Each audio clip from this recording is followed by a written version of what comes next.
شاید ہم یہ سمجھ بیٹھے کہ ہم نے بہت جرم کیا ہے، اگر میں نیکی کی طرف بڑھوں تو لوگ مجھے تنگ نظری سے دیکھیں گے، یا ہو سکتا ہے کہیں اللہ معاف نہ کریں گے۔ میرے بھائیوں، اگر خالص توبہ کی جائے تو آپ کے وہ سارے گناہ جو آپ نے کیے تھے وہ کنورٹ ہو جائیں گے حسنات میں۔ ان الحسنات یذہبن السیئات، بے شک نیکیاں سیئات کو ختم کر دیتی ہے، مٹا دیتی ہے، وہ سب نیکیوں میں تبدیل ہو جائیں گے۔ ایک شخص نے 99 قتل کیا تھا، کیا ایسا جرم آپ نے کیا ہے؟ 99 لوگوں کا قتل کیا، لیکن اس کے اندر اللہ کا خوف آیا۔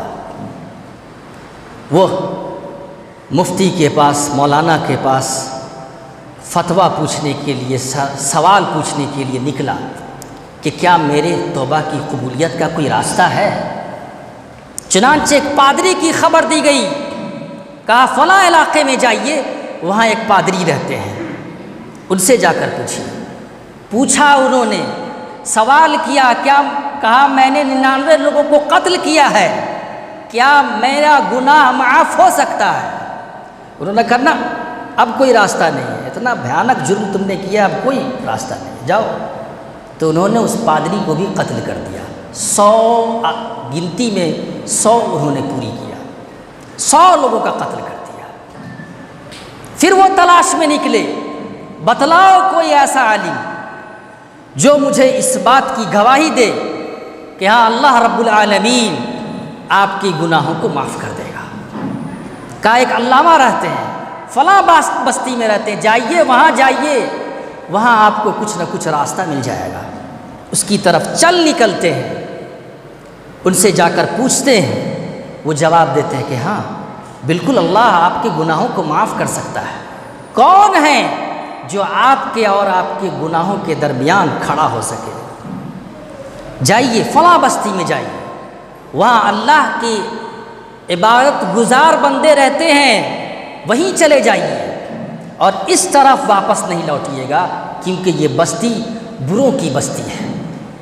اسی بستی میں جائیے اور وہیں عبادت کرنے کی کوشش کیجیے، اللہ آپ کے گناہوں کو معاف کر دے گا۔ چنانچہ وہ شخص اس بستی سے گزرتے ہوئے جاتے ہیں، لیکن یہاں تک پہنچنے کے لیے، پہنچنے سے پہلے بیچ میں ہی اس شخص کا انتقال ہو جاتا ہے، بیچ راستے میں ہی۔ فرشتے، موت کا وقت قریب ہو جاتا ہے، بیچ راستے میں ہی موت کا وقت قریب ہوتا ہے۔ 2 فرشتے آتے ہیں، ایک عذاب کے فرشتے اور رحمت کے فرشتے، دونوں آپس میں جھگڑ پڑتے ہیں۔ ایک کہتے ہیں نہیں میں اس کی روح کو قبض کروں گا، رحمت کے فرشتے کہتے ہیں نہیں میں ان کی روح کو قبض کروں گا۔ پھر اللہ تعالیٰ ایک دوسرے فرشتے کو آدمی کی شکل میں اللہ تعالیٰ بھیجتا ہے، کہا جاؤ فیصلہ کر دو۔ یہ دونوں ان کو حکم بنا لیتے ہیں، جج کی صورت میں وہ کھڑے ہوتے ہیں، معاملہ سنتے ہیں، پھر کہتے ہیں کہ دیکھو یہ شخص جو اس بستی سے اس بستی کی طرف جا رہا تھا، دونوں کی پیمائش کرو، راستہ کو ناپو، جدھر کی دوری کم ہوگی وہی فرشتے ان کی روح کو قبض کریں گے۔ اچھائی والی بستی کی طرف اگر دوری کم ہوگی تو رحمت کے فرشتے، اگر دوری ہوگی تو پھر عذاب کے فرشتے۔ چنانچہ ناپا گیا تو وہ راستہ کم پڑا، اس راستے کی دوری کم پڑی جس کی طرف وہ شخص عبادت کرنے کے لیے گزرا تھا۔ اچھائی والی بستی کو اللہ تعالیٰ نے، ایک روایت میں ہے کہ سمیٹ دیا، اللہ تعالیٰ نے آرڈر دیا اس بستی کو، زمین کو کہ سمٹ جاؤ۔ چنانچہ وہ زمین سمٹ گئی اور رحمت کے فرشتے نے ان کی روح کو قبض کر لیا۔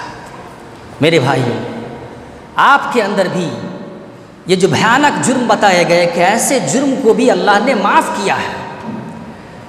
پتہ یہ چلا کہ اگر آپ نے شرک بھی کیا ہو، قتل کیا ہو، زنا کیا ہو، یا ایسی کئی مثالیں آپ کے سامنے، آپ کے ذہن میں آ سکتی ہیں، جو بھی جرم کیا ہو، آئیے اس جرم سے ہم تائب ہوتے ہیں، اللہ کی طرف رجوع کرتے ہیں۔